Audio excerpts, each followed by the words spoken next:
materi saya nanti berupa pendahuluan, biasa nggih isi kalih penutup. Next. Jadi sebetulnya memang di kita untuk produksi ternak itu kan dikenal segitiga. Untuk produksi ternak nggih itu meliputi bibit, pakan, kalih manajemen. Nah, 3 hal itu tentunya nanti akan mempengaruhi produktivitas dan keuntungan dari usaha kita. Ngaten nggih Bapak-bapak?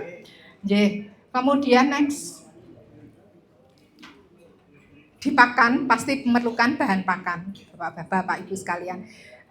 Di dalam klasifikasi bahan pakan menurut FAO, untuk bahan pakan unggas dan ruminansia itu diklasifikasikan ke dalam 4 kategori. Kategori pertama itu biasanya hijauan segar, kemudian hijauan awetan baik kering maupun basah, itu biasanya untuk ternak ruminansia. Kemudian klasifikasi kedua itu adalah bahan pakan sumber energi, bahan pakan sumber protein, bahan pakan sumber mineral maupun vitamin, itu biasanya bisa kita gunakan untuk ternak non ruminansia, termasuk unggas, termasuk bebek. Ngaten nggih. Dan yang terakhir klasifikasinya adalah feed aditif, Bapak Ibu. Feed aditif niku adalah bahan pakan tambahan. Nanti akan kita kenalkan pada session ini nggih. Next. Nah, bahan pakan untuk itik petelur, Bapak Ibu nggih, itu terbagi atas, ini biasanya Bapak Ibu sudah paham semua ini nggih.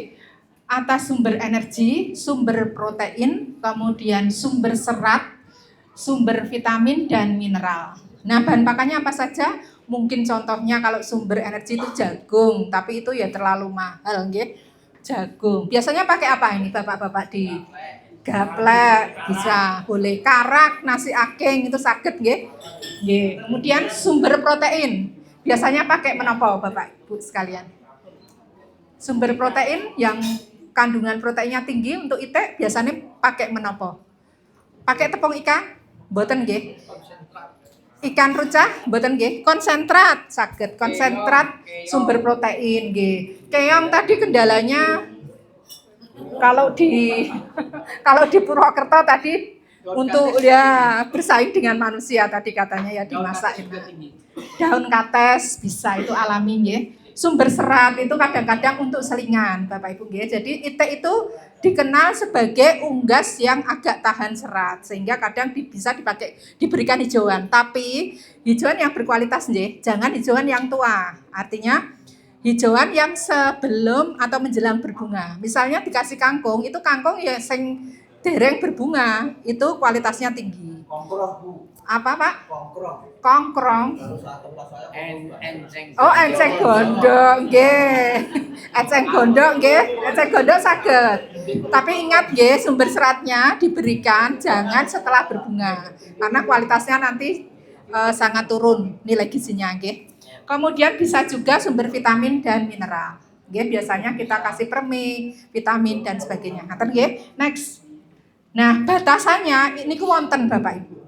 Batasan pemberiannya niku wonten nggih. Karena apa? Karena setiap bahan pakan itu punya nilai nutrisi berbeda-beda.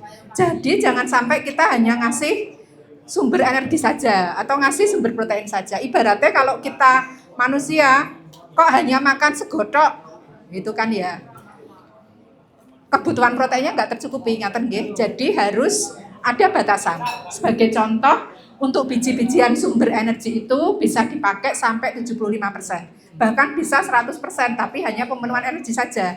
Karena dia nutrisinya itu bisa tercerna. Itu nggih. Contohnya itu. Nanti yang lain ada batasannya di situ, nanti dibaca sendiri ya Bapak-bapak. Ibu, next. Nah, ini adalah berbagai jenis bahan pakan Bapak Ibu. Macam-macam bahan pakan yang bisa digunakan untuk itik beserta kandungan atau pembatasan dari pemakaiannya. Contohnya niki nggih, jagung bisa untuk itik pedaging, bisa untuk itik petelur. Pada fase layer terutama itik petelur, jagung itu bisa digunakan sampai 100%. Tapi itu kan hanya untuk kebutuhan energi ya. Jadi kalau untuk 100% itu bisa, tapi tidak tercukupi proteinnya sehingga produktivitasnya bisa turun. Tapi kan tidak mempunyai kandungan anti nutrisi. Ngaten nggih. Jadi punya batasan sendiri-sendiri. Contoh lagi ini ya, yang misalnya ini ya dari tepung bulu bisa digunakan, tapi batasannya hanya sampai 2%. Ngaten. Jadi batasannya sendiri-sendiri. Next. Nah ini untuk membuat formulasi pakan itik, nggih. Biasanya itu memang kalau peternak itu lebih praktis nggih, berdasar lapangan nggih. Lah nggih, tapi kalau di teori itu ada macam-macam caranya. Ini caranya itu ada Pearson square, ada trial error, ada pakai programming dan sebagainya itu bisa. Ya, contohnya ini satu ya. Untuk Pearson square, nggih. Next Mas. Nah ini untuk Pearson square, ini hanya untuk 2 bahan mawon Bapak Ibu, okay? 2 bahan pakan. Kendalanya hanya ini ya, kendalanya itu hanya 2 bahan pakan. Jadi kita akan menghitung kebutuhannya. Misalnya nih, kita hanya punya jagung sama bungkil, wah pakannya mewah banget ya. Nah ini, untuk kebutuhan protein 17%. Nah maka berapa sih bagiannya untuk jagung, berapa bagiannya untuk bungkil kedelai dengan komposisi 17%. Ini ada hitungannya, tapi ini teori ya Bapak Ibu. Kemudian yang kedua, ini trial and error. Trial and error ini lebih praktis Bapak Ibu, tapi jenengan harus punya tabel Excel. Ini bisa digunakan untuk banyak bahan pakan. Ya. Syarat menggunakan ini itu Bapak Ibu harus punya satu jenis bahan pakannya. Misalnya nggih, di sekeliling Bapak Ibu niku wonten pakan alternatif. Tapi jenengan niku masih mencoba-coba, ini cocok enggak ya? Ini cocok enggak ya secara kebutuhan nutrisinya. Tadi kata Pak Safi nggih. Nah, bermacam-macam, tapi ternyata produk adaptasi. ya.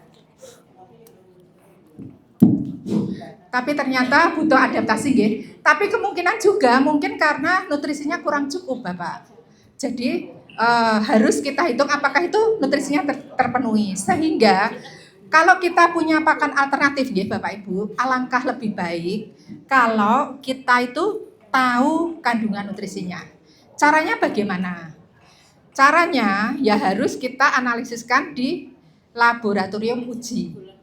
Bisa ke universitas-universitas, misalnya yang paling dekat UGM, di situ nanti analisis proksimat namanya, analisis kandungan gizi dari bahan pakan. Sehingga nanti ini ya Bapak Ibu, saya mohon izin ke situ nggih karena nggak pakai pointer lupa tadi, nggih. Nah ini kita menyusun hanya 3 dari 3 bahan pakan Bapak Ibu, dari 3 bahan pakan. Tapi ini memungkinkan banyak sekali. Saya punya Excelnya, nanti bebas ya, nanti bisa japri saya untuk mendapatkan Excel itu untuk bisa menyusun ransum sendiri, okay? Nah ini 3 bahan pakan ini jenengan harus tahu nilai nutrisinya dari misalnya pakai enceng gondok tadi atau pakai bungkil kapok atau apapun, okay? Ikan rucah misalnya. Nah itu kita tulis hasil kandungan nutrisinya di sini nanti, okay? Nah kemudian kebutuhan nutrisi ini kita peroleh dari mana? Kebutuhannya adalah kita lihat dari tabel kecukupan nutrisi dari IT itu.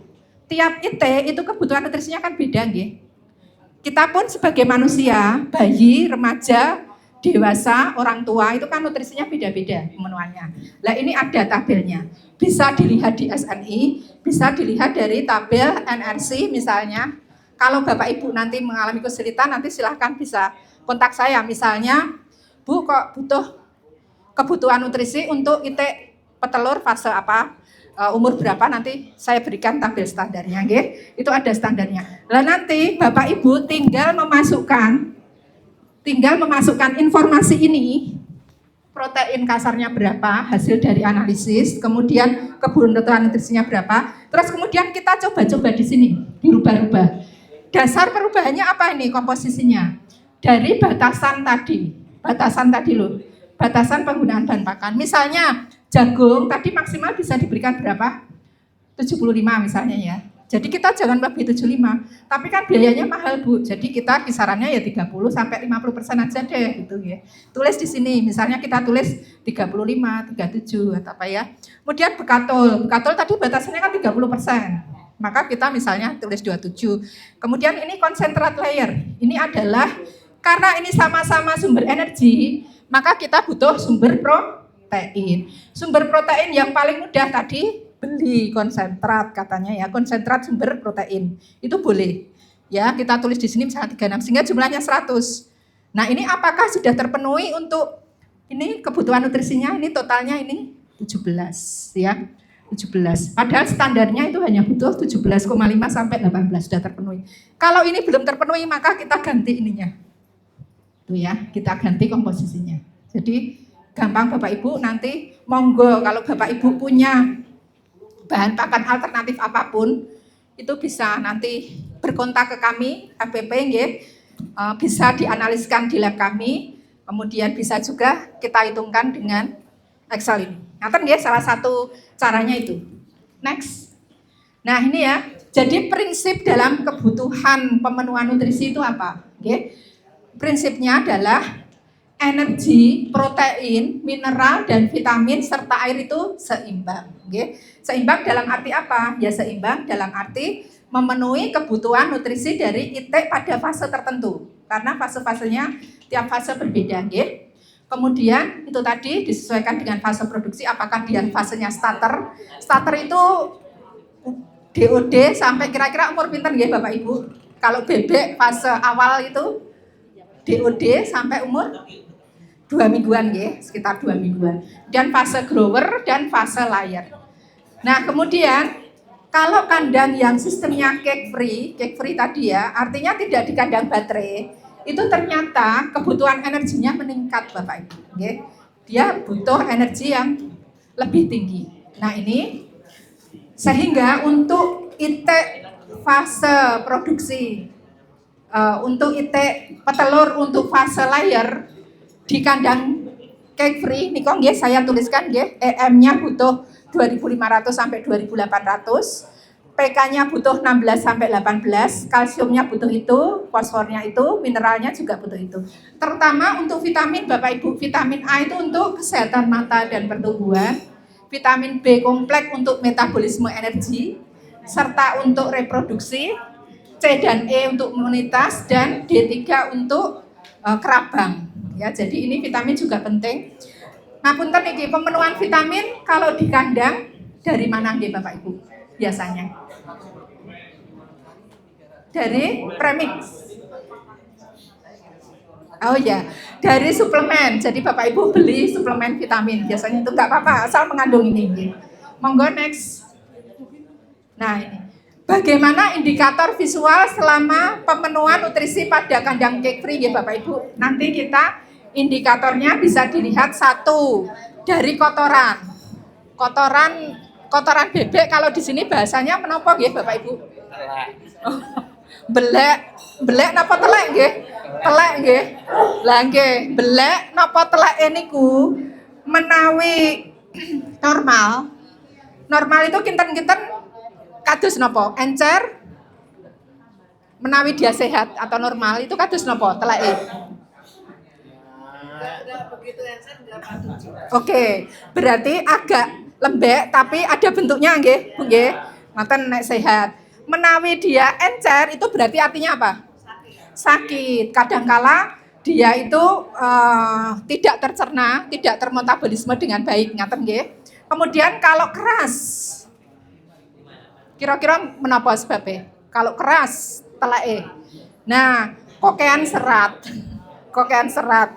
Nggih. Kemudian dari warnanya. Kalau warnanya hijau, ada telek yang warnanya hijau enggak? Bebek. Ada. Kinten karena apa nih kok? Kokean godhong, leres, kokean hijauan, nggih. Kemudian nek warnane coklat. Ya kebanyakan warnane coklat nggih. Nggih, menawi warnane putih. Enggak sehat. Kenapa kok enggak sehat kira-kira nggih? Kelebihan mineral bisa atau terindikasi kena kontaminasi salmonella Bapak Ibu, nggih. Jadi itu kotorannya jadi mana? Perubahan suhu, stres itu juga bisa menyebabkan perubahan warna dari teleknya itu tadi, nggih.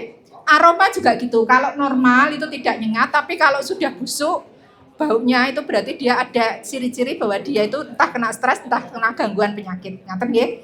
Next. Lalu caranya untuk antisipasi bau itu biar tidak menyengat ke kanan kiri. Yeah. Itu solusinya bagaimana? Namanya telek. gitu. Kumpulan telek. Siap. Itu kan jadinya bau. Oke. Lalu antisipasinya gimana? J. Gitu. Namanya matur nuwun, Pak sinten, Pak? Pak Sukardi. Oh, J, Pak Sukardi. J, namanya telek mesti bau nggih, Bu. Bapak mesti nyebar ning tetangga. Tapi sebelum nyebar harus kita antisipasi. Caranya bagaimana? Tadi yang ditanyakan nggih. Satu, dari pakan saged, Pak. Kita tambahi dengan feed aditif, probiotik itu saged. Agak mengurangi probiotik, banyak jenisnya probiotik, nanti saged kita contoh. Kalau beli di poultry, beli saja probiotik untuk IT itu ada macam-macam, tinggal kita lewat pakan atau langsung probiotik ke teleknya Bapak Ibu. Probiotik diperam kayak dibuat kompos gitu loh. Jadi kalau kita tabur nanti dia terurai sendiri, itu tidak bau. Ada produknya. Dan kami dari APP juga punya, nanti saged mengontak juga nggih, mengurangi bau ngaten. Kemudian dari indikator perilaku nggih, perilaku hewannya. Kalau nafsu makannya stabil itu berarti sesuai kebutuhan tadi ya, ora kurang. Jadi nek carane wong wareg ya anteng nggih Bapak Ibu nggih. Nah, menawi dia konsumsinya turun, kadang kala itu pakannya itu memang tidak palatable, tidak disukai atau karena jamur dan sebagainya sehingga ternak nggak mau konsumsi. Kalau misalnya dia agresif saat makan, artinya kemeruyuk, berarti dia itu pakannya kurang cukup. Jadi kita harus melihat perilaku hewannya itu, nggih. Kemudian kalau indikator performa itu produksi nggih. Misalnya produksinya stabil berarti pakannya nutrisinya cukup. Tapi kalau produksi menurun berarti ada kekurangan nutrisi. Kemudian kalau kulit telurnya tipis berarti kurang kalsium atau kurang vitamin D. Misalnya seperti itu nggih. Kemudian ukuran wujudnya kalsiumnya itu apa? Karena sama-sama diberi makan, ada yang sempurna, ada yang masih keputih-putihan dan boleh dibilang kalau dipegang lembek. ya. Itu apa gitu loh, namanya obatnya ataupun Bapak, dados Pak Sukardi itu menanyakan satu gerombolan IT dikasih pakan sama kok ada yang teleknya tadi berwarna putih, ada yang lembek gitu ya Pak ya. Jadi sama seperti kita Bapak Ibu. Dalam satu kumpulan itu kadangkala dikasih makan yang sama tapi kadangkala ada yang sakit. Nah itu karena imunnya beda-beda. hasil telurnya itu tadi. Hasil telur kalau tidak seragam ini Pak, ukuran bentuk tidak seragam berarti pakannya tidak seimbang. Pakan tadi kan harus seimbang energinya, proteinnya dan sebagainya. Ada yang rebutan ternyata ora komanan pakan. Nah, itu yang perlu dijaga perilakunya. Nah, itu nggih, next. J. Nah, jadi kalau kulit tebal dan tipis tadi hubungannya dengan pemenuhan kalsium nggih. Nah, pemenuhan kalsiumnya itu kadang-kala tidak merata. Artinya ada yang mengkonsumsi dalam jumlah yang sudah cukup, ada yang kekurangan konsumsi pakannya. Sehingga kalsium yang terserap itu sedikit. Ngaten. Makan jadi waktunya tinggal 2 menit nih. Kita teruskan dulu nggih, nanti diskusi nggih. Monggo. Ini adalah estimasi kebutuhan pakan dan biayanya. Tapi nyuwun sewu ini Bapak Ibu. Ini kalau untuk 100 ekor 500.000 Bapak sudah hafal. Kebutuhannya kan rata-rata 160 gram per hari kalau kita hitung ya. Tapi ini nanti harga jualnya itu tadi yang dipertanyakan. Ini harga jual yang saya tulis di sini adalah harga jual untuk sistem cake free, nggih, bukan harga jual untuk sistem yang peternak biasanya nggih. Jadi keuntungannya agak gede nih, mohon maaf, dengan produksi 70 sampai 80%. Next. Nggih. Nah, ini inovasi pakan IT sudah dikembangkan di APP nggih. Alhamdulillah saya barusan Mei itu dapat paten untuk probiotik nggih. Nanti Bapak Ibu kalau tertarik probiotik, prebiotik, simbiotik untuk ternak monggo kita bisa saling berdiskusi nanti nggih. Tukar pengalaman. Ini bisa macam-macam bentuknya, bisa berupa feed aditif alami, bisa berupa mikrobial feed aditif. Tadi yang dari prebiotik kayak orang itu butuh Yakult, tapi IT itu juga butuh Yakult untuk IT karena mikrobianya harus dari usus IT yang sehat. Nganten nanti bisa kita sosialisasikan lebih lanjut. Nah, ini adalah penelitian kami untuk penurunan kolesterol untuk probiotik nggih. IT next. Selanjutnya ini adalah alternatif bahan pakan yang lain sudah juga kami kembangkan. Monggo nanti sakit berdiskusi. Next. Nah, sebagai penutup nggih, jadi tadi ada perilaku feses performa itu merupakan indikator yang praktis dan merefleksikan nggih kecukupan nutrisi untuk ITE nggih pada pemeliharaan cake free ngoten nggih. Kemudian evaluasi pakan tentunya harus kita lakukan secara rutin nggih Bapak Ibu untuk melakukan estimasi kebutuhan pakan dan membantu perencanaan keuangan serta meminimalisir resiko dari kerugian atau memaksimalkan keuntungan. Ngaten demikian yang bisa kami sampaikan. Saya waktunya kembalikan ke moderator. Terima kasih. Wassalamualaikum warahmatullahi wabarakatuh.